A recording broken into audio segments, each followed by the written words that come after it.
just when you thought that it couldn't get worse, Chelsea comes to town.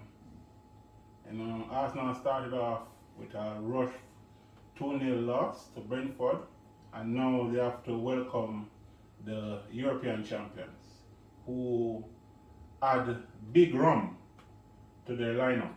You know, as you guys said, the club is in shambles. Their defense is nothing to really write home about, and I think that Chelsea might really have a field day at the Emirates. Kevin, what's your prediction on that London derby? So, our sentiments pointing to the fact that we're going to tear Arsenal apart, which only means that we're going to lose, right? Where's the match playing? Is at the Emirates. At the Emirates. I don't know. Arsenal has been our bogey team over the last 2 years, right? Someone said under Lampard, but Tuchel lost to them also. In dash of the match. Yeah, in kind of give away the match, but I am really looking forward to see the £50 million Ben White, right, up against Big Rock. Because I think Lukaku, is definitely going to put him in for that match. He's going to start. Arsenal have some players coming back, but I really feel like if we're serious about winning the league, we have to take 3 points here. And I know it's early, and when I look at it on Sunday, with Tottenham winning against City is a big 3 points for them. It's a 3 points they wouldn't have come. And we still have City as favourite, but we need the 3 points to put a marker down. We need a solid performance. I think A real statement. Yeah, a real statement performance to solidify, our seriousness this year, and I think we'll get it done. I think Big Ram scores a brace. 8-2. 8-2. Wow. 8-2. No, 8-2. that's a bit too much. I think. No, but 8-2 at Emirates, it was bad. 8-2 at Old Trafford, but 8-2. No, what I'll say is this, right? I think 3-1. You guys, remember Dark Knight, the one with Bean, Yeah. particularly. I remember when the little man bad up himself to Bean, and Bean just rest him hand upon him. And he said, "Do you really think you're that bad?" It just remind me. When I think about that moment, I think about Ben White and Lukaku. And Lukaku, I just have a feeling Lukaku like a boy at Ben White, because you see how Ivan Toney down at Brentford, the man in backline, right? It's very true. Yeah. With strength, and I don't see Ben White. Alright, so he's quick, right? He's quick, but I don't see him dominating Lukaku. No way. But what I say though, so I think Lukaku, based on his interview today, he must start training on the side yet. So I mean, he's an intelligent player and can fit in really quickly. But I think that the side have to adjust, because we haven't been playing with that type of player for a long time. Yeah. We're playing with a player that, running through the lines in a team of her, and we don't know what to expect when he actually get through to the lines. Yeah. But I think I'm looking for him to have a big performance on Sunday. Yeah. So I think we'll get the victory. I think Arsenal is a dangerous team because they expect to lose. When they don't have nothing to play for, them dangerous, right? Fair enough. Always something. Yeah, and they always get some results against you, and I don't know how they do it. But It's true. It's true. But yeah. It's true. But we just need to win the match if we just kind of put that demon to rest and 6 points and compound Arsenal. Compound the walls. Compound the walls, because we have City right after that. Alright, so Layne, you don't have definitely a different team compared to Leeds. Yeah. And it has been a team that has given Manu some trouble over the years. Mm-hmm. Manu will definitely have the share of wins, Mm-hmm. but the wins have been very close. Like a 2-1 or a 3-2 victory. Southampton. 9 we get them last year. That was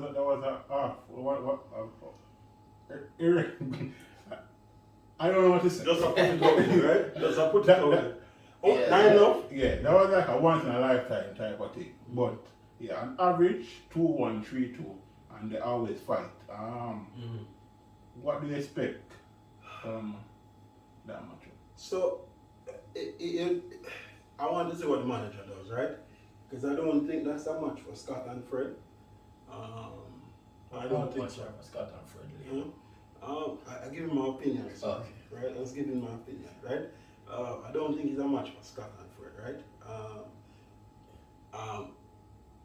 I know my opinion is unpopular to the manager, right? But I would love to see Matic and Donny. I'll keep Pogba on the left, right? Cool. So that now right? keep Bruno through the middle, right? Yeah.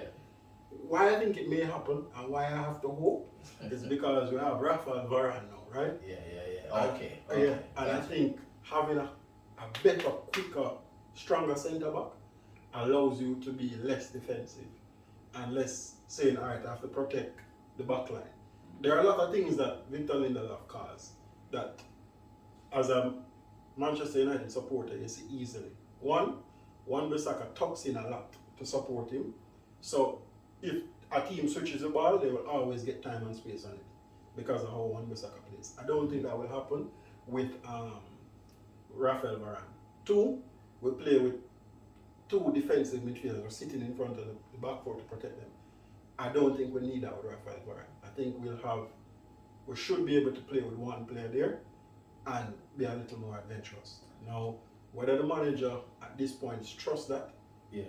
you know, is So left to you be think seen. Varane going in straight for Sunday? I think he has to. I think He's been training. yeah, he's been training. Okay. He's been training. He started training this week, but he's been training So in isolation. both Don't him just and start. Sancho expect to start. I don't think Sancho will start. I don't think he'll start Sancho. I'm hoping that he will start Sancho, but I don't think Sancho will start. I think he'll keep Pogba on the left, in my mind, Dan James on the right. and Dan James on the right, because he'll still want somebody to. Dan James not going to give anything going forward, but he will track back. So I guess he just want that, right? And probably give Sancho a half hour in the game if we're leading, or depending on how things going. So it's a as I said, over years it's an unpredictable match. On paper we have the better side, and I think we can get the better of Ralph. I think Southampton is a weakened side now, right? They lost the left back, they lost Vestergaard as well. Yeah. Scorer. They lost Danny Ings. Yeah, that is true. So, there's an opportunity there in my mind to go in and collect 3 points. As a matter of fact, the next, I think, 5 matches for Manchester United, if we're serious about winning the league, we shouldn't drop any points. We need to win all of them. And next match is the first away match. And clean sheet, get a couple goals. I want to see Greenwood on the score sheet again. If he starts, whichever centre forward, I suspect it will be Greenwood at this point in time. I want to see him on the score sheet again and build some confidence from there. And I want to see some other attacking players on the score sheet. Possibly Bruno, maybe Sancho. I want to see some type of statistic from Sancho, maybe an assist or What something like that. about your favorite Tony? Yeah, Tony Marshall definitely, but in his own admission, he says, well, he's not fit as yet. Everybody know, I'm a fan of Tony Marshall. I believe a lot in him, and I think that he, after getting fit, he's done it before. If he can get fit for this season, I think it will be positive for him. However, we know that there's a lot of competition. Mm-hmm. We have Greenwood and Cavani and Tony for number 9. Mm-hmm. If we go left wing, we have Pogba out there sometimes. We have Rashford when he comes back, and Tony, right?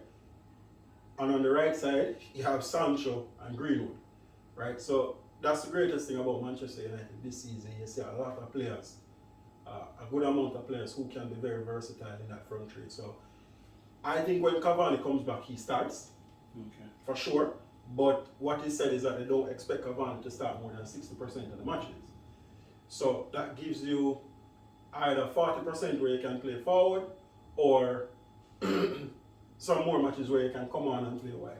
We in a lot of competitions, so we should have sufficient games for him to play. And if he can hit a run of form and play as good as we know he can, then I'm hopeful for him.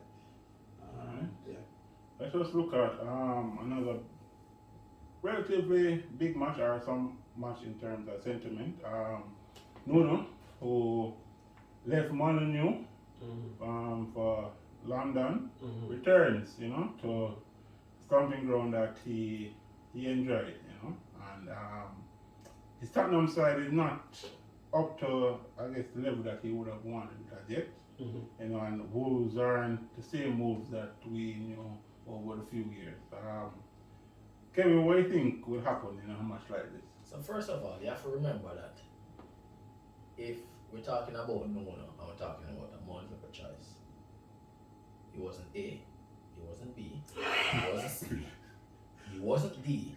Was that about G? It was about E or F, somewhere there. Yeah. So it's not really his side, right? Yeah. I mean, they went after so many different managers and eventually Nuno get the work. Which, I mean, and which is why when I looked at Tottenham on Sunday, you know, they played counter-attacking, which, you know, kind of suit Nuno's style. He use a lot of pace and go forward and pick him in moments. But it was always going to be that way against City. They won't monopolize the ball. So I haven't really, you know, it's a good start for him, but I'm not really see him impression on the team as yet. Yeah. I think upcoming Wolves is a good match. You know, it's a grudge match. I really don't feel like Wolves should have let him go. You know, you have a bad season in a pandemic. You know, I don't know why Wolves letting him go. I think this job is a much bigger job. I'd like to see how he performs over the first 5 matches to get a sense of where. I see him put Dele Alli in the team, and Dele Alli no good, right? Dele Alli done. So I'm still, the jury is still out on Nuno. That's what I'm saying. I expect him to get the better of Wolves on the weekend because, as you rightfully say, Wolves is not the Wolves 2-3 years ago. When you're playing Wolves, you have to be on your P's and Q's because they will really take your 3 points. I think he's a good coach, but I still feel like he needs time because what is going to be very telling for Nuno is, and whenever this is aired in this week, whether or not he loses Harry Kane, because if he loses Harry Kane, that means he will have some money to spend. Not necessarily all of it, but we know they probably have some targets in their head where he actually want to go for. Wrong So, with minutes? you know, so I think at this point in time, him don't really have him impression upon the team yet, and that's what we'll wait on. So I think the transfer window will be very definitive for, you know, how successful his tenure is at Spurs. So I expect him to get the victory. No, better team should get the better of Wolves, but I think the jury is still out on Tottenham and him going forward. What I'll say is that Nuno probably don't have that much influence on the transfer market. I mean, they brought in the director of football up. Yeah. And you kind of see where they've been leaning to when they've been buying a lot from Italy. Yeah. Because he's a former Juventus DOF, I think. So, you know, the defender that they got, Romero, even the winger that they get, they lightning to Chelsea. Okay. So that's important too, you know, Yeah. because we all know Nuno is trying to be like a Portugal doppelganger Yeah, in, true, in that's England. So do players from the Italian league fit his style of play? Which is what I was saying. Like, I don't. This is not his team. Yeah. You know, and how well he'll work with his team, I think we have to wait and see. Yeah, and I think for Nuno to beat Man City, it's going to sound weird, is an easier match for him, right? Okay. Yeah. Because you can sit back and counter Man City. If you're a good enough team, Manchester United do it all the time and beat Man City. Sit back, soak up the pressure, counter. Or get an early goal, let them attack and counter, right? If you're a good team, you allow them to have the ball, and you counter, you'll beat them.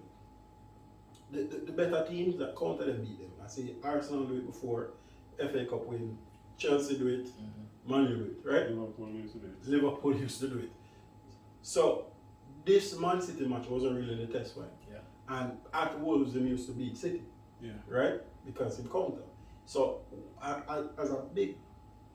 for a big team, the issue is always, can you beat the low block? Can you beat the 2 banks of 4? Can you coach your team to knock the ball around, to create space, to now infiltrate a backline? To be the aggressor when you are the bigger team. Exactly. Yeah. And when you look at Tottenham side right now, I don't really see them have like that level of quality players to say, okay, we can break down sides easily. So they have humans on, right? Fine. Lucas Moura. And look, they Yeah, do have Lucas. I think Lucas Moura is a very good player. He's a very good dribbler, right? Yeah, which But- causes problems. But then you also need passing. Yeah. And when you look at the midfield, well, at least the midfield that I started with Højbjerg and Skip, it's more of a, we can cover, we're protecting the back line, Yeah. and it's not super progressive in terms of moving the ball forward, but they can, because they drive out of the back, right? So you don't have that touch player. Last year they would have used Ndombele, who was very good at dribbling and the passing, right, in the midfield. And they use a lot of like Lo Celso and so on, who is more of a touch player. Yeah. So it's interesting to see when he now has to play against a Burnley or some other side that's going to a Newcastle. That will sit back, how he will actually play. So he plays against Wolves. I'm interested to see that match. You can't really call it so early. I think Wolves missed some key chances against Leicester. Traore missed a sitter. Missed 2 chances that I think were key. And that match could have gone either way. So it'll be interesting to see how that match actually goes. Alright. Well, ladies and gents, there you have it. We're back with a bang. We ask you to leave your comments. Can Arsenal shock their fierce London rivals and anger Kevin for once for a little while? Or will the shouts for Arteta out become louder? Can Manu build on their strong start of the season? And always we'll ask you to click the notification bell so you know when we drop another video. Thank you.